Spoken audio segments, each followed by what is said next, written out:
ओम साईराम। आजिर साई संदेश रे बाबा कहउचंती मोर प्रिय संतान तुम्हें सबु बेले तुम गुरुजन को कथा मानिकी चल।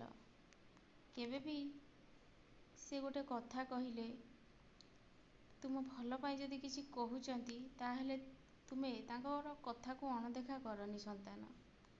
जदि भल पाई कहउचंती किसी गुरुजन माने एमिति भी अछंती से गोटे पिलार भल भी चाहंतीनी ताकू भूल रास्ता नहीं जाती।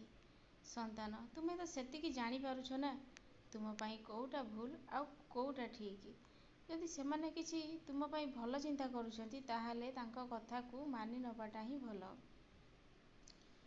संतान तुम्हें बहुत समय सोईकी रहुछ जोथि पाई कि तुमर समस्त काम अधारे रही जाउची।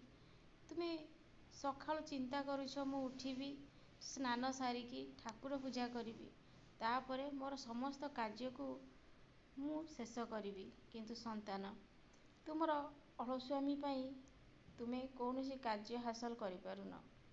सबु बेले अलसुआ होइकी रहुछ आ सोईकी रही बहुत कथा चिंता करुछ भविष्यत चिंता करुछ आ मते भी प्रश्न करुछ बाबा मोर भविष्यत केमिति हेबो। संतान तुम्हें तुमर कर्म को ही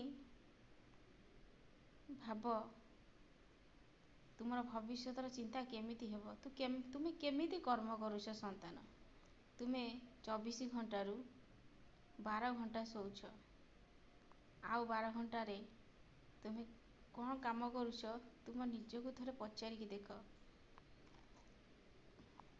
भगवान सबु बेले कहिचंती कर्म द्वारा भाग्य बदली थाए। जदि किछि खराब समय चली गोटे मनीष जदि भल कर्म करे से कर्म द्वारा ता भाग्य बदली जाई थाए। तुम्हें तो तुम कर्म को दुर्भाग्य रे परिणत करछ। संतान समस्ते सकाळे उठुचंती निजर नित्य कर्म सारुचंती आ निज रास्ता रे निजे चालुचंती किंतु तुम्हें सकाळे उठुच किछि समय परे पुणी सोई पड़ुछ। ताहले कुह संतान तुम भाग्य रे दुख लेखा हबो कि सुख लेखा हबो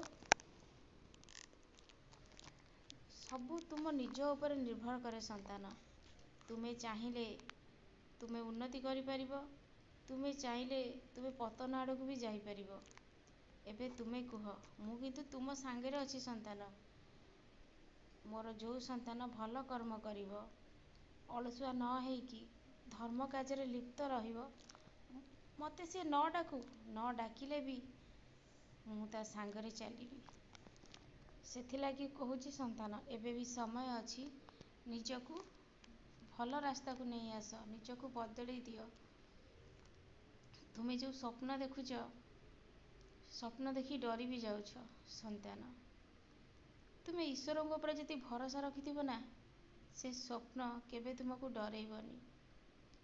स्वप्न देखिले भी तुम्हें डरिबनी से सबू को दुस्वप्न बोली भाबिबो। संतान मनीष जते बेले कर्म न करी कुढ़िया हेकी सोईकी रहे पूजा पाठ रे मन दिएनी मंत्र जप करेनी धर्म कार्य रे लिप्त रुहेनी ता मन रे एमिति दुस्वप्न आसीबा स्वाभाविक। संतान तुम्हें थरे ईश्वर को पूजा पाठ करिकी देख तुम स्वप्न रे केते भल भल कथा आसीबो। संतान आ तुमको बहुत खुशी आ आनंद देई दबो से बहुत शांति लागिबो से स्वप्न देखिकी तुमको शांति आनंद लागिबो। संतान किंतु तुमको ए स्वप्न देखिकी दुख लागुची समय अछि निजको बदले दियो सबु ठीक है।